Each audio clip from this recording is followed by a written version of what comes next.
2019년 4월 7일 주일 오전 예배 설교입니다. 오늘 말씀은 디도서 2장 7절과 8절 그리고 15절입니다. 설교 제목은 본을 보이라. 그렇지 않으면 업신여김을 받을 것이다. 본을 보이라. 그렇지 않으면 업신여김을 받을 것이다. 라는 것입니다. 7절과 8절, 15절을 다 같이 읽어보겠습니다. 범사에 너 자신으로 선한 일의 본을 보여 교훈에 부패지 아니함과 경건함과 책망할 것이 없는 바른 말을 하게 하라. 이는 대적하는 자로 하여금 부끄러워 우리를 악하다 할 것이 없게 하려 함이라. 너는 이것을 말하고 권면하며 모든 권위로 책망하여 누구에게든지 업신여김을 받지 말라 라고 했습니다. 범사에 너 자신으로 선한 일에 본을 보이라고 했습니다. 또 책망할 것이 없는 바른 말을 하게 하라고 했습니다. 그리고 누구에게든지 업신여김을 받지 말라고 했습니다. 이 말씀은 사도 바울이 사랑하는 제자 디도에게 쓴 편지인 동시에 오늘날 우리들에게도 주시는 하나님의 말씀입니다. 오늘 우리는 다른 사람들이 본이 될 만한 삶을 살고 있습니까? 다른 사람들이 본이 될 만한 삶을 살고 있습니까? 선한 일에 모본이 되고 있습니까? 또 책망할 것이 없는 바른 말을 하고 있습니까? 누군가를 책망하려면 우리 자신부터 책망받을 일이 없도록 살아야 됩니다. 그렇지 못하다면 너나 잘하세요 이런 비판을 받지 않겠습니까?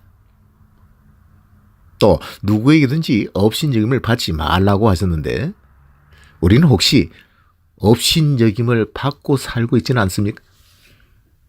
왜 세상 사람들이 우리를 개독신자, 개독교 이런 욕을 하고 있을까요?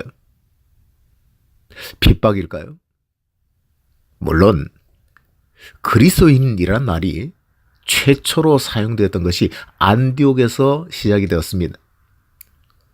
사도행전 11장 26절에 보면 안디옥에서 비로소 그리스도인이라 일컬음을 받게 되었다 라고 기록되어 있습니다. 그리스도인이란 말이 그 당시에는 그리스도의 것들이다, 그리스도의 것들이다 라는 뜻으로 그리스도에게 미쳤다나 이렇게 빈정되고 놀리는 의미로 쓰여졌었습니다. 그 당시에는 성도들이 예수 그리스도에게 미쳐서 그런 말을 들었다고 하겠지만 오늘날 우리는 세상 사람들이 볼 때 본이 되지 못하기 때문에 업신여기는 것이 아닌가 생각해 봐야 되겠습니다. 우리를 세상 어둠을 밝히는 빛이고 짠맛을 내고 부패하지 못하도록 방지하는 소금이라고 주님께서 가르치셨는데 과연 우리는 빛이 되고 소금으로서의 본분을 다하고 있습니까? 본이 되지 못한다면 비난을 받을 것이고 업신여김을 받을 것입니다. 정말 우리는 성결한가요? 거룩한가요? 하나님의 사람답습니까? 왜 세상 사람들이 욕을 합니까? 존경 받지는 못할지라도 업신여김을 당하지는 않아야 되지 않겠습니까? 어떻게 해야 빛과 소금으로서의 선한 일에 본이 될 수 있을까요? 예수님은 나를 따라오너라 내가 너희로 사람 낳는 어부가 되게 해주겠다 라고 하셨고 내게로 와서 배우라고 말씀하셨습니다. 그때 제자들과 수많은 사람들이 예수님을 본받으려고 따라갔습니다. 사도 바울은 고린도전서 4장 16절에 너희는 나를 본받는 자 되라고 했습니다. 그런데 우리는 나를 따라오십시오, 나를 본받으십시오라고 말할 수 있습니까? 하나님은 오늘 우리들에게도 이 티도스를 통해서 말씀하십니다. 범사에 너 자신으로 선한 일에 본을 보이라. 책망할 것이 없는 바른 말을 하라. 누구에게든지 업신여김을 받지 말라고 하셨습니다. 그렇다면 어떻게 해야 본을 보이고 책망을 받지 않고 오히려 책망하고 업신여김을 받지 않고 존경받는 성도가 될 수 있을까요? 누군가를 책망하려면 자기부터 책망받을 행동을 하면 안 됩니다. 또 업신여김을 받지 않으려면 업신받을 만한 짓을 해서도 안 됩니다. 야고보서 3장 1절에 보면 선생된 우리가 더 큰 심판받을 줄 알고 많이 선생이 되지 말라고 했습니다. 누구를 가르치려고 하기 전에 먼저 자기부터 가르쳐야 됩니다. 디모데전서 4장 16절에 보면 네가 너 자신과 가르침을 삼가 이 일을 계속하라. 이것을 행함으로 너 자신과 너에게 듣는 자를 구원하리라고 했습니다. 너 자신부터 가르치라는 것입니다. 그래야 너 자신도 잘 되고 너에게 듣는 사람들도 구원을 받게 된다는 것입니다. 디도서와 디모데전서는 유사한 점이 많습니다. 사도 바울이 디도와 디모데에게 편지한 목회 서신이기 때문입니다. 디모데전서 4장 12절에 보면 누구든지 네 연소함을 업신여기지 못하게 하고 오직 말과 행실과 사랑과 믿음과 정절에 대하여 믿는 자들에게 본이 되라고 했습니다. 5가지 면에서 본을 보이라고 번면한 것입니다.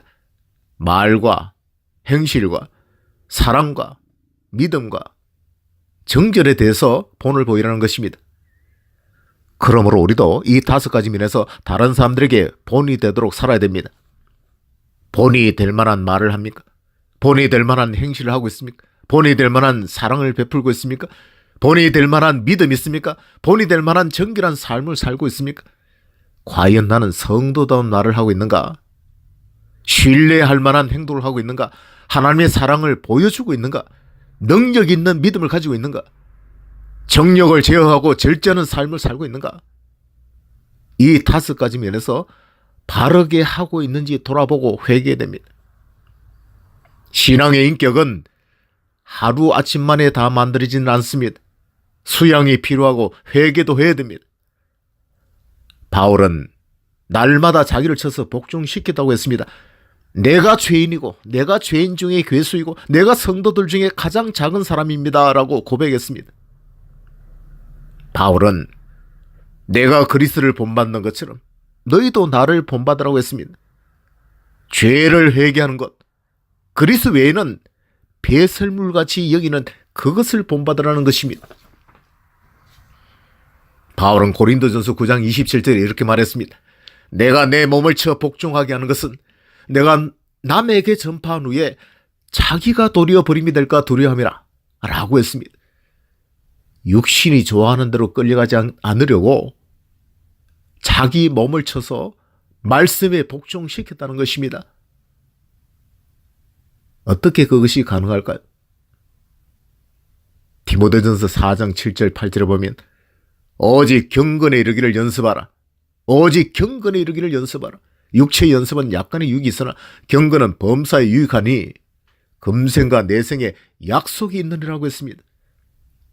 경건 연습 곧 경건 훈련을 통해서 자신의 구원을 이루어가고 신앙의 인격이 만들어진다는 것입니다.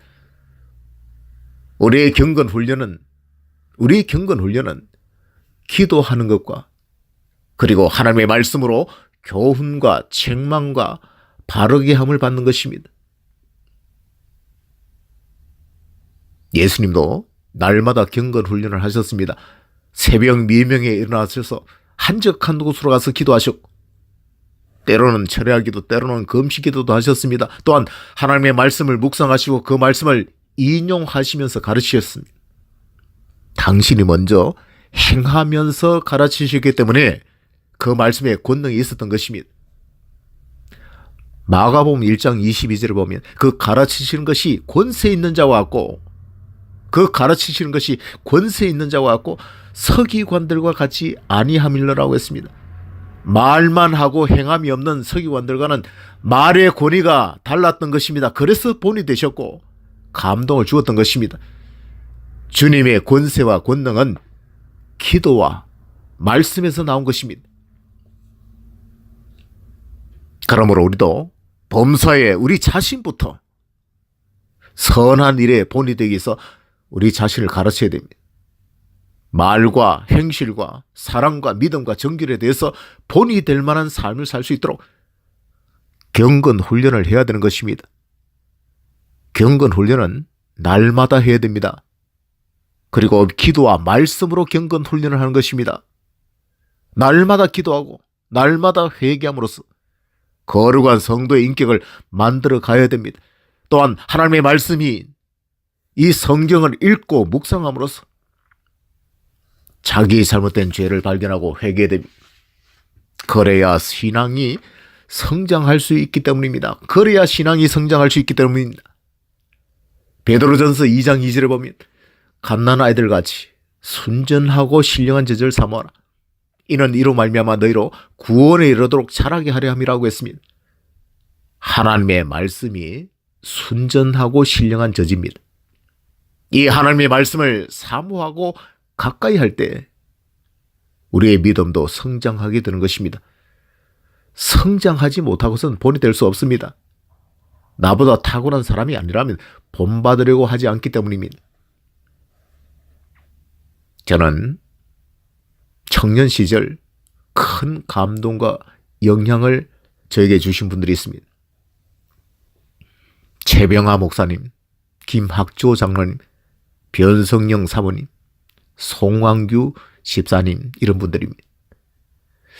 최병하 목사님은 저에게 새벽 기도와 산기도 그리고 말씀 묵상하는 것을 삶 속에서 보여주셨습니다. 그래서 제가 24살 되던 해에 교회에 출석하던 그 다음 날부터 새벽 기도를 하게 되었습니다. 24살 때부터 새벽 기도를 했습니다. 그리고 몇 달 지난 후에는 매일 새벽마다 산에 올라와서 기도하게 되었습니다. 그리고 배운 말씀을 묵상했습니다. 벌써 40년이 지나갔습니다. 최병하 목사님이 이미 세상을 떠났지만 그 목사님을 만나서 새벽 기도와 산기도를 배울 수 있었고 지금까지 계속해 올 수 있었던 것입니다. 최 목사님은 나의 신앙생활 기초를 기도와 말씀으로 본을 보여주셨던 분입니다. 정말 고마운 영적 스승이셨고 또 우리 결혼의 주례자이기도 하셨습니다. 그리고 김학조 장로님은 80세에 돌아가셨는데 그분이 소천하시기 일주일 전에 찾아갔더니 저에게 귀한 말씀을 주셨습니다. 일어나 앉기 힘든 상황에서도 간신히 일어나 앉으셨어. 잠언 13장 20절 말씀으로 교훈해 주셨습니다. 지혜로운 자와 동행하면 지혜를 얻고 미련한 자를 사귀면 해를 받는다 라는 말씀인데 당신은 김현봉 목사님을 따라서 창녕에서 서울로 따라와서 진리의 말씀을 배웠다는 것입니다. 믿음이 있는 자와 동행하라는 것입니다. 믿음이 있는 자와 동행하라. 이런 권면의 말씀이 너무나 감동적이어서 일평생 내 가슴에 남아 있습니다. 그래서 이 말씀으로 수없이 설교를 많이 했습니다. 송왕규 집사님은 암으로 돌아가셨는데 그 당시 50대 중반이었던 것을 알고 있습니다. 그 집사님과는 깊은 대화를 나눈 적은 없었지만 그분의 믿음을 보고 크게 감동을 받았습니다. 돌아가시 한 달 전쯤에 교회 기숙사에 방 한 칸을 빌려서 스피커를 장치하고는 주일날마다 목사님 설교를 들으면서 예배드리는 모습을 보고 감동을 받았습니다. 그렇게 지내다가 소천하셨습니다. 얼마나 말씀을 사모하고 얼마나 주의를 성수하려고 힘썼는지 그분의 이 광경을 보고 감동을 받지 않을 수 없었습니다. 또 변성영 사모님은 제가 창광교회 갔을 때 주일학교 교사 일을 하고 있었는데 주일학생들을 수없이 전도했습니다. 전도왕이었습니다. 저는 그 사모님으로부터 주일학생 전도하는 것을 배웠고 한 영혼을 얼마나 사랑해야 되는가 하는 것을 배웠습니다. 얼마나 오랫동안 기도하는지도 배웠습니다. 저는 이분들을 존경했고 지금도 존경합니다. 세 분은 벌써 오래전에 소천하셨고 한 분은 남아있습니다. 이분들 모두 본을 보여주셨던 분들이었고 자기부터 기도와 말씀으로 경건 훈련을 했던 분들입니다. 하나님은 오늘 우리에게도 이렇게 말씀하십니다. 범사에 너 자신으로 선한 일에 본을 보이라. 모든 권위로 책망하여 누구에게든지 업신여김을 받지 않도록 삼가 조심하라. 경건 훈련을 하라. 라고 말입니다. 기도와 말씀으로 날마다 자기를 쳐서 복종시켜 나가십시오. 그리한다면 우리도 말과 행실과 사랑과 믿음과 정절에 대해서 본이 되는 거룩한 성도가 될 수 있을 것입니다. 우리의 믿음도 계속해서 성장하게 될 것입니다. 그래서 주님 앞에 설 때 잘하였도다 착하고 충성된 종아, 네가 세상에 빛과 소금으로 본을 보여주시었고 또 네가 선한 싸움을 싸우고 믿음을 지켰으니 너에게 예비된 의의 멸류관을 받을지어다. 이런 칭찬과 상을 받게 될 것입니다. 그리고 이 땅에서도 많은 사람들의 모분이 될 것이고 존경받는 성도가 되어질 줄을 믿습니다. 이런 본이 될 수 있는 성도가 되시기를 예수 그리스도의 이름으로 축원합니다. 아멘.